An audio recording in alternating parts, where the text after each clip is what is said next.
تو اب کے سردیوں میں مکان، دکان، ڈیم سب سیٹ رہیں گے۔ خیبر سیمنٹ، دل سے بناؤ۔ پھر سے آپ کا خیر مقدم ہے۔ اسمبلی کے اسپیکر عبدالرحیم راتھر نے بجٹ اجلاس کے لیے چیئرمینوں کی 3 رکنی پینل تشکیل دی ہے۔ یہ panel M L A Eidgah Mubarak Gul, M L A Samba Surjit Singh Slathia اور ایم ایل اے بانڈی پورہ نظام الدین بٹ پر مشتمل ہے۔ پارلیمنٹ کے دونوں موجودہ ایوانوں سے صدر جمہوریہ دروپدی مرمو کے خطاب پر لوک سبھا میں شکریہ کی تحریک پر بحث کا آغاز ہو گیا ہے۔ آج ایوان زیریں میں تحریک پیش کرتے ہوئے مرکزی وزیر اور بی جے پی کے رکن پارلیمنٹ سربانند سونووال نے صدر مرمو کے خطاب کو غیر معمولی قرار دیا۔ انہوں نے کہا کہ صدر جمہوریہ کے خطاب سے ملک کے مستقبل کی خاطر ایک ترغیباتی نظریہ فراہم ہوتا ہے۔ انہوں نے کہا کہ اس میں سماجی انصاف، سب کی شمولیت والی ترقی اور وکست بھارت کے عزم کے حکومت کے نظریے کی عکاسی ہوتی ہے۔ انہوں نے اس بات کو اجاگر کیا کہ 2014 میں جب نریندر مودی حکومت اقتدار میں آئی تو بھارت تیز تر اور مجموعی ترقی کے سفر کی جانب گامزن ہوا۔ Islamic university of science and technology اور اس کے vice chancellor professor Shakeel Ahmad Romshoo نے ایک اور قابل ستائش منزل طے کرتے ہوئے outstanding entrepreneurship and startup award حاصل کیا ہے۔ اس کے علاوہ سرکار کی طرف سے اسٹارٹ اپ پالیسی کے تحت یونیورسٹی کو 50 لاکھ روپے کی گرانٹ منظور کی گئی۔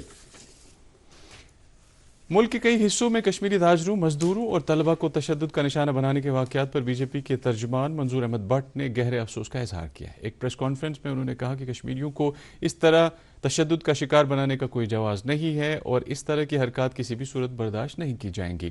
انہوں نے کہا کہ وزیر داخلہ امت شاہ نے اس حوالے سے سخت کارروائی کرنے کی ہدایت دی ہے۔ مرکزی بجٹ کے حوالے سے بات کرتے ہوئے انہوں نے کہا کہ حال ہی میں پیش کیے گئے بجٹ میں عوامی مفادات کا خاص خیال رکھا گیا ہے۔ پی ڈی ایف کے صدر حکیم محمد یاسین نے آج لوک آیوکت سری نگر میں لیفٹیننٹ گورنر منوج سنہا سے ملاقات کی۔ ملاقات کے دوران انہوں نے جموں کشمیر کے کئی علاقوں خاص کر بڑگام سے متعلق عوامی اہمیت کے حامل معاملات کو اجاگر کیا۔ انہوں نے ایل جی سے اپیل کی کہ وہ ذاتی طور مداخلت کر کے ان علاقوں میں واقع سیاحتی مقامات کو سیاحوں کے لیے پھر سے کھولا جائے۔ ضلع انتظامیہ بانڈی پورہ کی طرف سے آج ایسپریشنل بلاک تلیل میں بلاک ڈیولپمنٹ اسٹریٹجی کے تحت ایک بیداری پروگرام کا انعقاد کیا گیا۔ پروگرام کا افتتاح ڈپٹی کمشنر بانڈی پورہ اندو کنول چب نے کیا۔ اس موقع پر ڈپٹی کمشنر نے افسران کو ہدایت دی کہ وہ آپسی تال میل کے ساتھ کام کر کے تلیل بلاک میں مختلف سرکاری اسکیموں کے عمل آوری کو یقینی بنائیں۔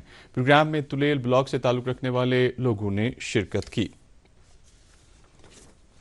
قومی تحقیقاتی ایجنسی نے مقامی پولیس کی مدد سے آج وادی کے کئی مقامات پر رہائشی مکانات پر چھاپے مارے۔ این آئی اے کی ایک ٹیم نے بانڈی پورہ پولیس کی مدد سے پلان بانڈی پورہ میں سبکدوش ہوئے ایک اسکول ٹیچر کے مکان میں تلاشی کارروائی انجام دی۔ اس اسکول ٹیچر کا بیٹا پہلے ہی یو اے پی اے کے تحت بند ہے۔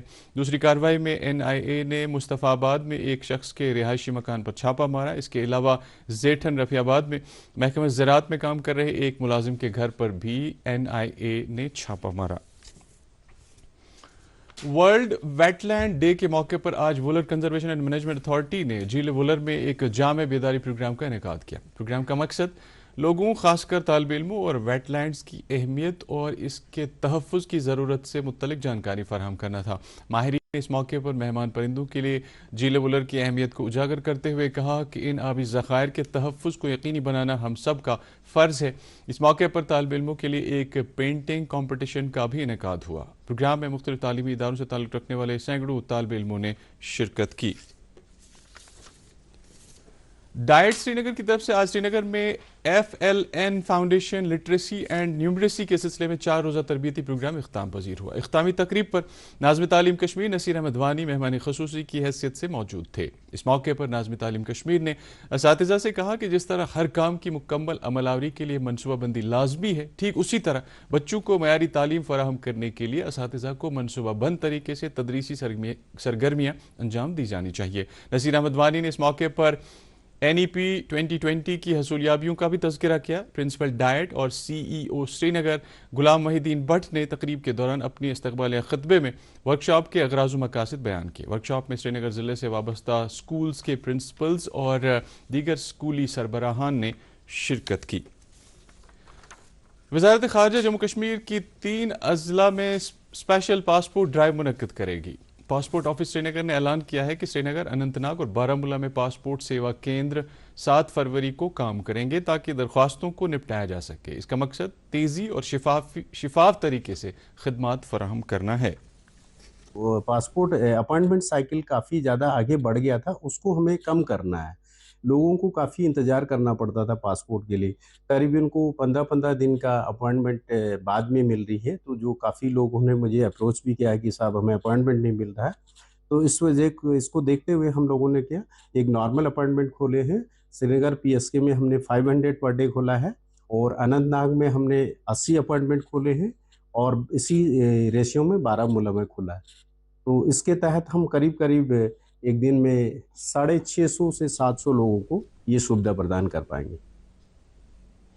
یمبرزل youth club Jammu Kashmir employees joint action committee کے اشتراک سے روزانہ اجرت پر کام کرنے والے مزدوروں کی جدوجہد پر مبنی دستاویزی فلم گمنام محنت خاموش درد جاری کی۔ اس موقع پر ایجیک کے صدر وجاہت حسین درانی نے کہا کہ فلم کا مقصد دہاڑی پر کام کرنے والے ملازمین کے مسائل کو حکومت تک پہنچانا ہے۔ مقررین نے کہا کہ یہ فلم ان مزدوروں کی محنت، قربانی اور دیرینہ مطالبات کو اجاگر کرتی ہے۔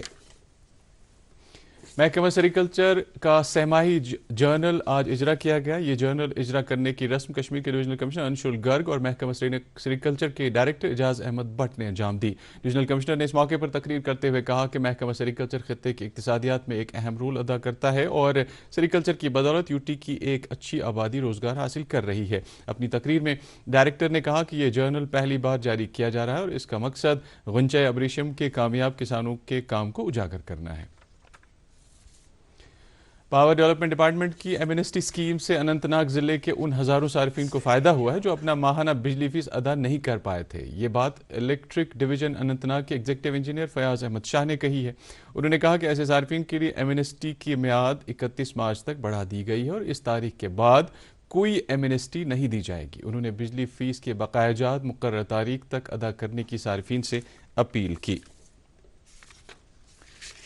وادی کے بلند پائے ولی کامل جواہر سینک اینڈ ماؤنٹینئرنگ انسٹیٹیوٹ وادی کے کئی علاقوں خصوصاً گلمرگ میں سکیئنگ سرگرمیوں کا انعقاد کر رہا ہے۔ ان سرگرمیوں میں ملک کے بیشتر حصوں سے تعلق رکھنے والے اسکیئرز حصہ لے رہے ہیں۔ یہ کھلاڑی سکیئنگ اور سنو بورڈنگ جیسی کھیل سرگرمیوں میں شرکت کر رہے ہیں۔